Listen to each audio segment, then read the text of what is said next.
Hi, Yamin here.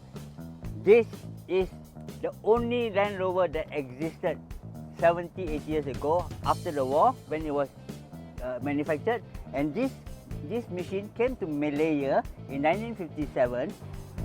It runs as smooth as a sewing machine today with that carburetor and this oil bath air filter.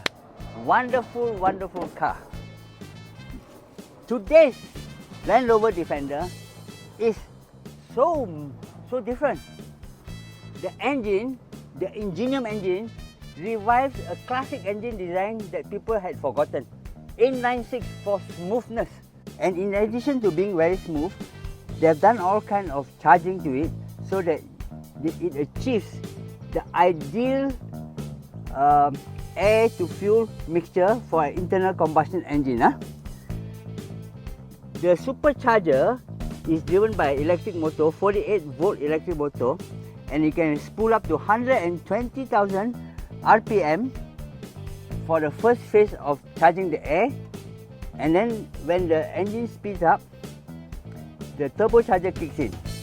So this car, for 3000cc, it makes something like 400 horsepower and 500 Newton meters, which is like the torque of a diesel engine and the speed of a racing car.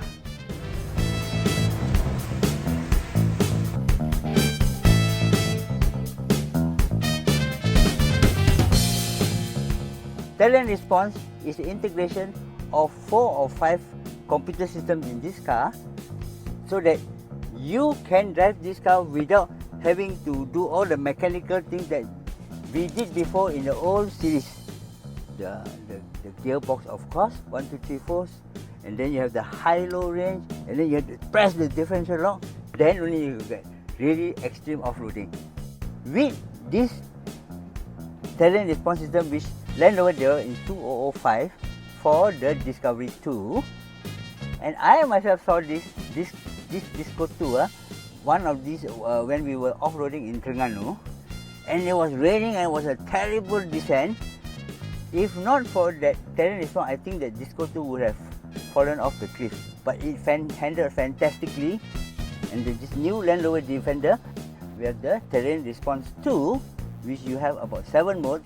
2 of them are for on-road, like Eco and Comfort. These are all for on-road things. And for the off-road things, you have 4. You have grass, gravel, snow, you have mud ruts, you have this sand, you have rock crawl, and you have wading. So what is important of all of this, for an off-roader in a tropical country with a lot of hills, you would want to do mud ruts and rock crawl. These are the 2 extreme situations where you want to have this kind of modes. Both of these programs, 2 of these programs, you would engage, it will automatically engage center diff and the rear diff, which gives you total control of the traction. And wading is basically you activate the water depth sensor in these 2 left and right mirrors, and it tells you how deep is the water. We are on wade sensing, and we have our cameras to give us 3 views: left, right, and in front of us.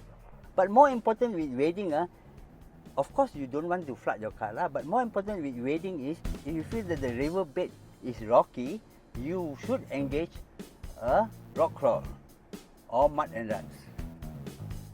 That is the 2 important modes for us off-roaders in Malaysia.